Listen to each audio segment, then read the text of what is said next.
Welcome to Political Psychology, Well, Poll 411.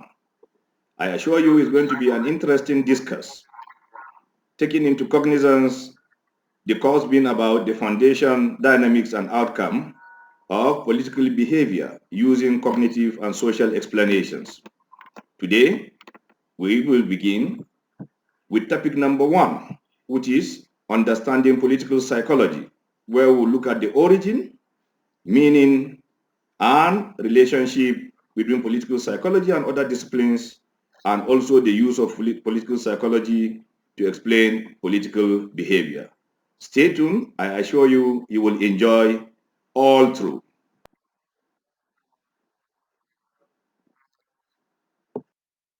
Yes, like I have said earlier, topic number one out of the 10 topics we are supposed to treat is understanding political psychology.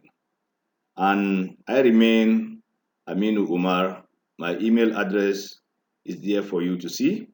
But what I want to let you know about this topic is that we'll look basically into the origin of political psychology.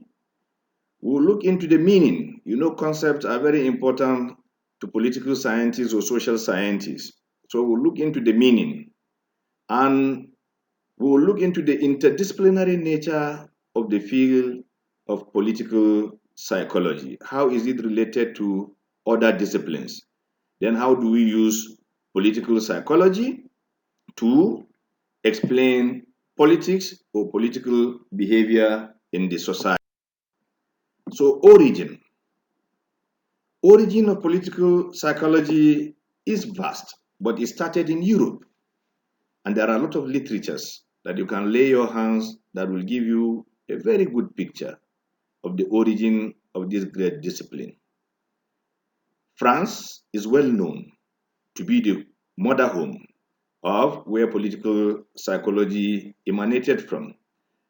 There are a lot of scholars that have worked to boost this great field of study, prominent among which are Adolf Bastan in his popular work, Man in History and American People, and one of the popular work that have also brought the discipline to limelight is American People, Element of Human Political Psychology, published in 1902.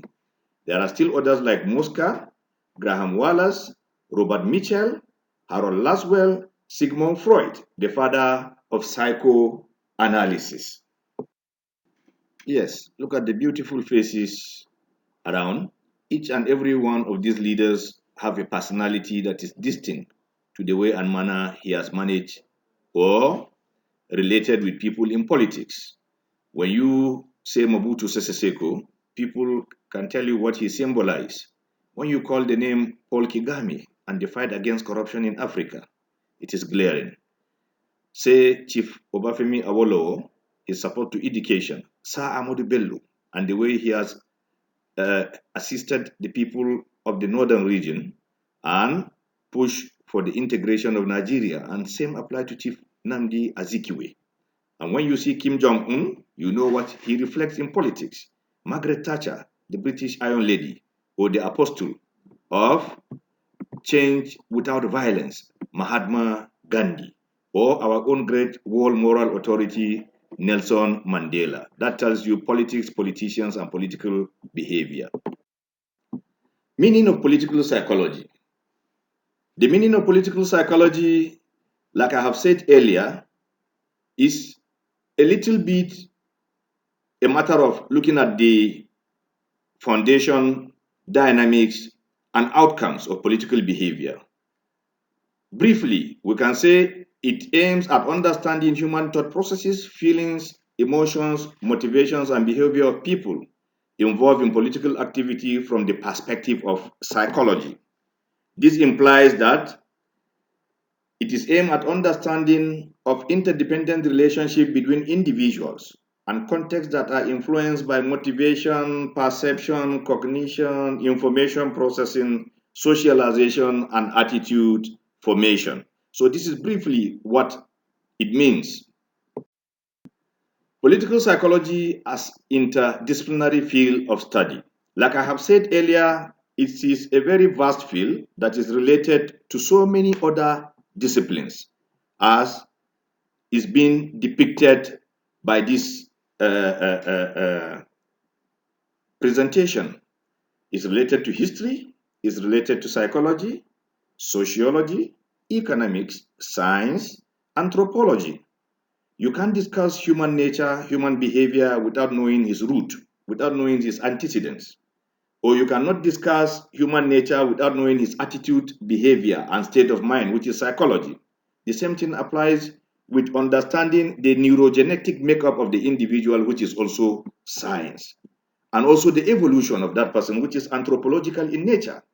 Or we can say economics. For example, the relationships are very glaring between political psychology and economics. Using psychology to explain political behavior. Yes, you can use psychology to explain political behavior in instances such as the evolution of human being. Those of you who understand the theory of Charles Darwin, natural selection and survival of the fittest, those who are able to adapt to a particular environment survive within that environment. The same thing, most of our communities or city-states that we have today have evolved over time. And this evolution has made it possible for them to either adapt, and it also metamorphose into their attitude or behavior or political behavior in that setting. The same thing applies with voting behavior, the issue of conflict also, for example, or terrorism at the extreme. Terrorists try to change the structural base or structural nature of the society, and that also contributes greatly in understanding psychology as a tool of knowing political behavior in the society. So in summary, what have we done? In summary, we have looked at the origin and meaning of political psychology. We have seen how it started in Europe and what it means contextually or theoretically, and how people can easily understand that this is a distinct field of study. We have also looked at the interdisciplinary nature of political psychology. It is related to so many other disciplines: economics, history, science, anthropology, sociology, and lots of others. We have also looked at how psychology can be used to explain political behavior in terms of conflict, violence, terrorism, or evolution or crisis in the society. So this is just in summary what we have looked at. And this forms the foundation for the other topics that will come, 9 of them in number, after this presentation. I want to thank you most sincerely for your listenership, and I urge you to stay safe. COVID is real, and bye for now. Till we meet next, I remain committed to ensuring that this course is taught in such a way that you will understand it and cherish so much. At the concluding segment of this presentation, there is a reference section whereby there are literatures that you can study before we meet in the next class. I thank you most sincerely for hooking up to this site to listen to Poll 411. Have a great day till we meet in topic 2.